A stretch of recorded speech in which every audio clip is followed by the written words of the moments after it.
Erased Destiny. Chapter 7. Hare and Hounds. When Merigold woke up on the carpet, without clothes and on top of someone else's pillow, she thought for a moment that they had been kidnapped after all. The sun peeked into the room through the curtains, which weren't fully drawn, but not enough for Merigold to determine how long she had slept. Was sitting at her desk and writing something. Merigold smiled. Um's chair was too high for her, so girl's legs dangled in the air. What time is it? Good morning, Goldie. 9 in the morning. You have slept for so long that you must be very hungry. Please take this. My favorite bread and eggs with summer salad. Merigold looked at breakfast that was prepared for her. It was the most unusual breakfast she had ever seen, placed on an expensive porcelain plate. She consumed everything in less than 3 minutes, thanked and put on the clean robe. Oh no, in the evening I was supposed to pour water from the barrels. I have to run to Amanda. First, you have to talk to my dad. And don't worry about your other job. I have arranged everything. Would you like to accompany me today?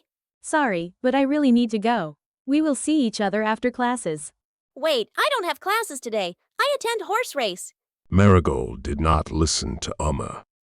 She combed her hair with her fingers and climbed onto the windowsill. Before could elaborate on her statement, Merigold followed Ivy down to the lawn. Bad luck that the mayor and his wife were just taking their morning walk. Goldie, how do you feel today? I hope you rested well. Excellent, thank you, sir. I am sorry, but I am in a great hurry. There are still 2 hours till the beginning of the race. I assume you want to sign in? Unfortunately, you are too young to participate in the main event, but still can compete in junior race. The awards are so tempting that I would participate myself, if only was few years younger. Uriel laughed, but his wife remained concerned. Without words, she asked Merigold if it was safe for to accompany them. Merigold didn't know what to say. She was confused, late for work, and couldn't find the right words to excuse herself. Where did Yumi's bodyguards go? We always had someone accompanying us, and yesterday we didn't. Stunned, bound. This time Duraz really made an effort. And you rubbed his nose in it, for which I am grateful. Those taunts of his were really giving me a hard time. Merigold didn't have time to explain that this was not a simulated kidnapping by Yuma's fiancé, but an ordinary assassination attempt. Alternatively, abduction for ransom. Before reporting on the skirmish, she wanted to gather more data, question the bandits' commander. Etienne calmed her down. Without Etienne's help, Merigold was not able to question anyone. Where were the bandits placed? I would like to talk to them, to get to the bottom of that attack. They could really hurt Ume. By the courthouse, of course. They await their trial. Pillars mentioned that you are trained interrogator, as all death mags. Here you are. The permission letter to assist in the investigation. Thank you very much. If you don't mind, I offer my service today as well.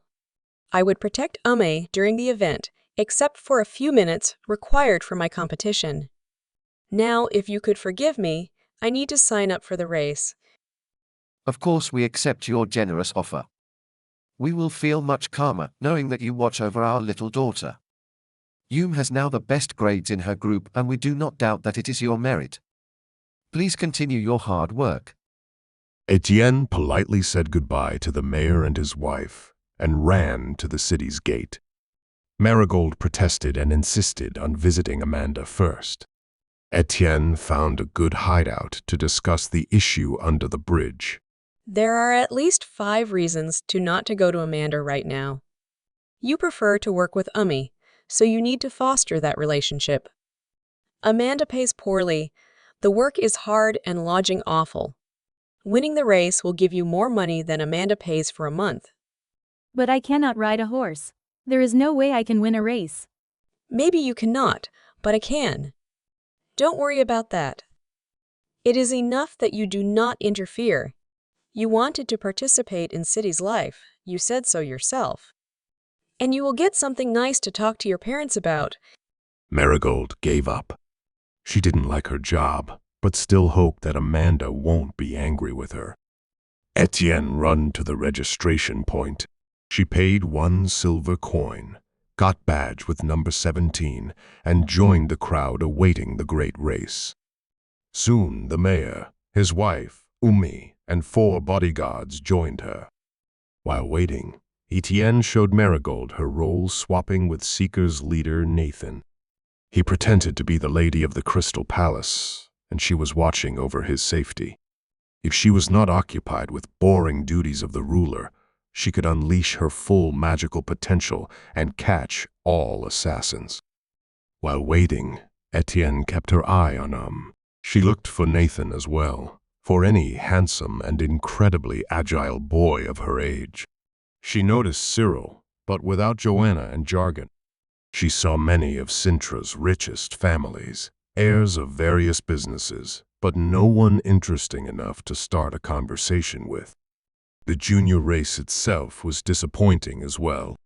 Merigold was the only girl participating and the oldest one as well. She had to compete with clumsy 10-year-old boys. She summoned her black magical steed and waited for the race to begin. Etienne asked her if she would like to race herself, but Merigold refused. Even against kids, she didn't feel confident enough to use her own skills. Etienne won the race effortlessly. Her advantage was so huge that Uriel regretted suggesting her the junior race. Even among adults, Merigold would be a worthy opponent. Gave Merigold a kiss and a bouquet of red flowers.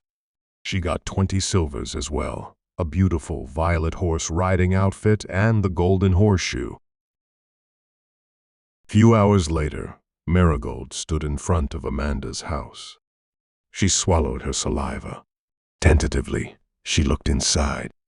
She saw a sad or depressed employer, and next to her empty barrels. I am very sorry. I know, Miss Umi told me. You were pulling the measure. We got an order so big that I don't know whether to laugh or to cry. We won't sew so many outfits in our lives, even if we had the materials, to dress all the town hall employees. It's a challenge beyond our strength. Merigold sat down on a bench. She didn't think that by getting things done, meant arranging an extra work to do. I'll ask around Sintra and you talk to your mother. We need more tailors and about 3 times as much material. In addition, these colors. See for yourself. Do you know how to get such pale gold? Because I don't. Merigold looked at the fabric sampler, and Amanda continued to pitying herself. Finally, she took the down payment left by Yum and went outside. Merigold was left alone in the house. She hurriedly ate lunch, packed up the fabric bales and blanks Amanda had prepared, loaded everything on the back of her horse, and rode to her mother's. Merigold put on her new horse-riding outfit, although it was too small for her and designed for a boy. Dressed that way, she felt more self-confident and even more sure that she did not want Joanna's money. It was already evening when she reached Wolf's Roam. When she looked at girls of her age, busy with gossiping or sweeping the road, she felt happy that she moved out. It wasn't life for her. Despite having her ankle dislocated, Abella came out to meet Merigold. She was glad to see her daughter more than the materials she had brought. After just a cursory look at the blanks, she sat down on a stool and sighed heavily. We won't finish by winter. Who designed it? A businessman who has no idea about sewing. Worse than a stained glass window. What is a stained glass window? Merigold also did not know, but she pretended to be more knowledgeable, so she did not boast about her ignorance. Such an ornament of different colored glass. Mosaic. 3 different linings? They're crazy in this town. Do you know how to get a pale gold? Or such a green blue? More green than blue? Emerald? From some kind of marine algae? And pale gold? I have no idea. There's a library in Sintra. They have a lot of books there, so maybe also something about fabric dyeing? Why are you dressed as a boy? Only after Rose's surprise statement, Abella noticed unusual outfit of her older daughter. Expensive fabric, decorative buttons, too small size and shoes totally not fitting the composition that was Goldie's new look. I have won a horse race today. It wasn't difficult at all, but worthy the effort. Mom, could you adjust it a bit? It is too small in hips and chest. I can barely breathe. Of course, my dear. I'm glad you started to participate in Sintra's life. Did you like the race? Have you seen anyone up to your taste there? Well, I liked it. There were few boys, but according to my friend, not worthy of my time. She is engaged already and helps me to strike up an acquaintance. Oh, wonderful. You know, I met your father during the horse race. He did not win. In fact, he was the last one to finish the race. He borrowed the horse from stables and couldn't find a common language with it. I felt sorry for him and gave him a flower. Nothing fancy, just an ordinary flower, but he invited me to cafe. We talked for some time, then one more time and started to like each other. So maybe you would find your significant one as well. Did Jargon participate? Mentioning Jargon reminded Merigold that she had another important topic to discuss with her parents, but she didn't want to do it in presence of Rose. She decided to spend the night in her home. No, he did not participate. I saw Cyril, but he was alone. I am very tired today, so I would go to bed. Maybe you could attend the music school of Sintra? You would learn how to play instruments and meet many fine maidens there. Tuition is lower than in the School of Magic, and benefits for a lady much bigger. What do you think? I don't know. I am afraid I am not skilled in playing instruments, but maybe it is worthy trying. Merigold went to her bedroom. She asked Etienne if she can play instruments, but the answer was negative. I have no idea about playing anything. Singing, well, you better do not try it. But if we are talking about social skills, I can teach you how to dance. I know all ballroom dances very well. Oh, that would be even better. Please, teach me. We share one body, so just try to remember what I am doing. We start with rembas. It is a very easy dance, can be performed both solo and in pair, and doesn't require any skills. Etienne created an illusion of music and started to dance. Merigold tried to repeat after her.